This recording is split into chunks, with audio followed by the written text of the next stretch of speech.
सबसे पहले तो मुजेन ट्रेन, उसके बाद स्वॉर्ड्समिथ विलेज और उसके बाद हाशिरा ट्रेनिंग आर्क। ये तीनों नाम है डीमन स्लेयर की उन मूवीज के जो कि इसके पूरे फैंडम को कहीं ना कहीं स्किपेबल लगती हैं। क्योंकि ऑल दो चीजें तो मूवीज के अंदर बढ़िया थी, लेकिन असली बात यह है कि मूवी के अंदर जो भी चीजें दिखाई गई ना, उनके बाद फिर डीमन स्लेयर के जो आगे वाले सीजन्स आए वो सारी चीजें कहीं ना कहीं एक तरीके से रिपीटेड फिर उन सीजन्स में भी डाल दी गई। अब इस बात के अंदर तो देखो यार, कोई भी डाउट नहीं है कि जितनी जल्दी डीमन स्लेयर एक मेन स्ट्रीम एनिमे में भी टॉप लेयर में पहुंचा है ना, उसके कंपैरिजन में किसी और एनिमे को लेके आना एक तो पहले ही बहुत मुश्किल है, और अगर थोड़ा ट्राई करें तो 3-4 एनिमे निकल भी आते हैं। मतलब मेन थिंग हियर इज कि जिस तरीके से डीमन स्लेयर का ये पूरा फेम ऊपर बढ़ा है, उसके साथ ही कहीं ना कहीं ये भी चीजें देखने को मिली है कि डीमन स्लेयर को ओन करने वाली कंपनीज इसको अच्छे तरीके से मिल्क भी कर रही हैं। अब सबसे पहले तो उन लोगों को एड्रेस करते हैं भाई जो कि इंटरनेट के ऊपर ज्यादा टाइम नहीं बिताते और या फिर किसी गुफा वगैरह में रहते हैं। तो मैं आपको बता दूं कि मिल्किंग का मतलब यहाँ पे वो नहीं है भाई जो तुम समझ रहे हो, क्योंकि मिल्किंग का मतलब होता है कि जनरली जब एक फिक्शन या किसी एंटरटेनमेंट कंटेंट के अंदर कोई चीज बहुत ही ज्यादा पॉपुलर होने लगती है ना, तो उस कंटेंट को बनाने वाली कंपनी क्या करती है, उसकी उस पॉपुलैरिटी के ऊपर राइड करके अलग अलग टैक्टिक्स या फिर अलग अलग चीजें ऐसी करती है जिससे कि उसका जो प्रॉफिट है वो मैक्सिमाइज हो सके। जैसे कि उस एग्जांपल के लिए उस कंटेंट की कोई मर्चेंडाइजिंग को निकालना, कोई छोटे मोटे इवेंट्स वगैरह को प्लान करना, या फिर कोई ऐसी चीजों को करना जिससे कि क्या है, उस कंटेंट के जो फैंस हैं वो अपने फेवरेट कंटेंट की पॉपुलैरिटी के पीछे साइड वाली चीजों को भी सपोर्ट एंड मोनेटाइज करते चले जाएं। अब सच सच बताऊं तो यार ऐसी कोई वीडियो बनाने का मेरा कोई प्लान नहीं था, बट सीन क्या हुआ ना कि इससे पहले जो मैंने डीमन स्लेयर वाली मूवी बनाई, तो होता क्या है कि जब मैं अपनी कोई वीडियोस बनाता हूं तो मैं उसके रिलेटेड इन्फॉर्मेशन जितनी हो सके उसको जमा करता हूं। तो ठीक इसी तरीके से उस वाली वीडियो को बनाते टाइम भी मैं रेडिट वगैरह पे जाके चीजें पढ़ रहा था कि अलग अलग फैंस के मैं ओपिनियन जान सकूं, और वहां पे मुझे एक 5 दिन पुराना थ्रेड ये मिला जहां पे कई सारे डीमन स्लेयर फैंस इस बारे में बातचीत कर रहे थे कि मुजेन ट्रेन की तरह ही ना डीमन स्लेयर के ओनर्स भाई इस बार ये इन्फिनिटी कासल आर्क वाली ट्रिलॉजी के साथ ही मनी मेकिंग करने वाले हैं और कुछ नहीं। और जैसे कि तुम स्क्रीन के ऊपर देख सकते हो भाई, ये है वो पूरा थ्रेड। यहाँ पे तुम एक एक बंदे की बातचीत पढ़ सकते हो कि ये क्या बात कर रहे थे। और कुल मिला के सीन ये है यार कि थ्रू आउट द वर्ल्ड जितने भी डीमन स्लेयर फैंस है ना, उनके बीच में एक तरीके का कुछ ऐसा डिवीजन हो गया है जहाँ पे कई सारे फैंस तो ये चीजों को मान के चलते हैं कि डीमन स्लेयर की ओनर कंपनीज इसको अच्छे से मिल्क करती है। जहाँ पे इनको मूवी बनाने की नीड नहीं होती वहां पे भी ये मूवी बना रहे हैं और भर भर के रेवेन्यूज एंड प्रॉफिट वगैरह को जमा कर रहे हैं। और दूसरे साइड में कई सारे फैंस का ये मानना है कि डीमन स्लेयर इतनी छोटी एनिमे है ना, और इसके अंदर मांगा के वॉल्यूम्स इतने कम है कि असल में इसके अंदर 1-2 सीजन के अलावा सारी बाकी मूवीज ही आनी चाहिए। और जैसे कि तुम लोग जानते हो यार, और अगर तुमने मेरी पिछली वाली वीडियो भी देखी है तो तुम्हें पता है कि मैं खुद डीमन स्लेयर का एक बहुत बड़ा फैन हूँ, और ऐसे में मुझे लगता है कि इस एनिमे के अंदर वैसे तो कोई भी कमी नहीं है, बट अगर इसके थोड़े से पेरेंट कंपनी वाले माइंडसेट की बात करें ना, तो ऑब्वियसली भाई कई सारे पॉइंट्स पे ऐसा जरूर पक्का हो जाता है कि डीमन स्लेयर की पेरेंट कंपनीज इसको मिल्क तो जरूर करती हैं। क्योंकि अगर सबसे पहले सिर्फ मुजेन ट्रेन की बात करें ना, तो मेरे ख्याल से वो तो अपने आप में ही एक कंप्लीट मूवी है और वो मूवी के अंदर ही बढ़िया लग रहा था। लेकिन इसके बाद जब आते हैं स्वॉर्ड्समिथ में और उसके बाद वो टू द हाशिरा आर्क वाली मूवी, तो इन दोनों के अंदर हमें फॉर ऑब्वियस रीजंस ऐसी चीजें दिखती हैं कि यहाँ पे कुछ ज्यादा ही ना मूवी बनाने की शायद नीड नहीं थी, क्योंकि इन दोनों ही मूवीज के अंदर literally half of the part पुराने एपिसोड्स का कॉम्पिलेशन होता है, जो कि या तो हम किसी प्रीवियस सीजन में देख चुके हैं या फिर अगले सीजन में देखने ही वाले हैं। अब मुझे पता नहीं कि तुम लोग इस चीज के ऊपर किस तरीके से अपना ओपिनियन रखते हो या फिर तुम्हारा इस बारे में क्या सोचना है, लेकिन मुझे तो जरूर लगता है भाई कि स्वॉर्ड्समिथ विलेज वाली मूवी और उसके साथ ही टू द हाशिरा वाली मूवी के अंदर ना एक सेपरेट मूवी बनाकर इन्होंने थोड़ा बहुत वो मिल्किंग वाली चीजें तो जरूर करी है। लेकिन अगर बात करें इसकी इन्फिनिटी कासल आर्क वाली ट्रिलॉजी की, तो इसके ऊपर तो मैं बिना किसी डाउट के ये चीज कहने को तैयार हूँ कि इन्फिनिटी कासल आर्क की मूवीज ही होनी चाहिए। क्योंकि सबसे पहले जैसे कि मैं हर बार अपनी किसी भी एनिमे की वीडियो के अंदर इस बात को कवर करता हूँ भाई कि मैं मांगा नहीं पढ़ता, तो डीमन स्लेयर के केस में भी मुझे ये नहीं पता था कि इनके कौन से वॉल्यूम के अंदर या फिर कौन से चैप्टर्स के अंदर कौन सी स्टोरी हो रही है। तो ठीक इसी तरीके से इसकी जानकारी लेने के लिए भी मैं इंटरनेट पे गया और वहां पे मुझे ये पता चला कि मुजेन ट्रेन आर्क वाली वो जो मूवी है ना, उस पूरी मूवी को दिखाने का सोर्स मटेरियल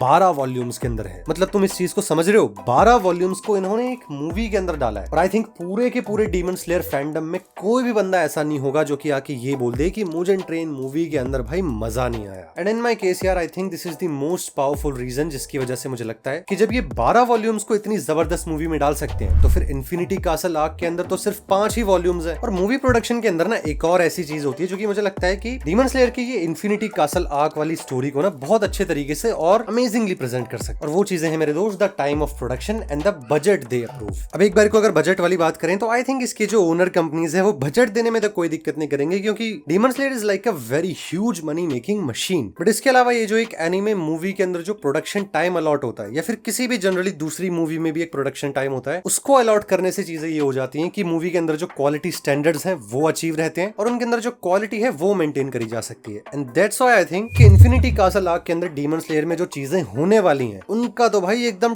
टॉप लेयर पे परफेक्ट होना बिल्कुल मैंडेटरी है। और यही बस वो दो रीजन है जिसकी वजह से मुझे लगता है कि इन्फिनिटी कासल आर्क की मूवी होनी चाहिए। सबसे पहले तो क्योंकि इसके वॉल्यूम कम है, और दूसरा मूवी के अंदर प्रोडक्शन टाइम सेट करने से इसकी क्वालिटी इंक्रीज हो सकती है। लेकिन इनके अलावा भी अगर थोड़ा एक बार फ्रेंकली बात करें ना, तो फिक्शन या एंटरटेनमेंट की दुनिया के अंदर ये जो मिल्किंग वाला कॉन्सेप्ट होता है इसको किसी भी कंटेंट से अलग नहीं करा जा सकता। और थोड़ी और ऑनेस्टी के लिए भाई, इन अ मैटर ऑफ फैक्ट, मैं ये वीडियो भी डीमन स्लेयर को मिल्क करने के लिए बना रहा हूँ। क्योंकि अगर बात सिर्फ मेरे जैसे कंटेंट क्रिएटर्स की हो या फिर किसी बड़े लेवल की प्रोडक्शन कंपनी की, जब कभी भी बात किसी फिक्शन के कंटेंट, एंटरटेनमेंट, इन सारी चीजों की आएगी तो milking of the content is like a unbreakable bond जिसको तोड़ा ही नहीं जा सकता। और बस इसी के साथ ही अगर वीडियो आपको पसंद आई हो तो इसको लाइक जरूर करना, और इसके बारे में अपने ओपिनियंस कमेंट करके भी जरूर बताना। और हर संडे चैनल के ऊपर मैं ऐसे ही नई नई वीडियोस डालता हूं, तो उनको देखने के लिए सब्सक्राइब भी जरूर कर लेना। तो जल्दी मिलते हैं फिर एक और नई वीडियो में, तब तक के लिए thank you so much for watching this video till the end.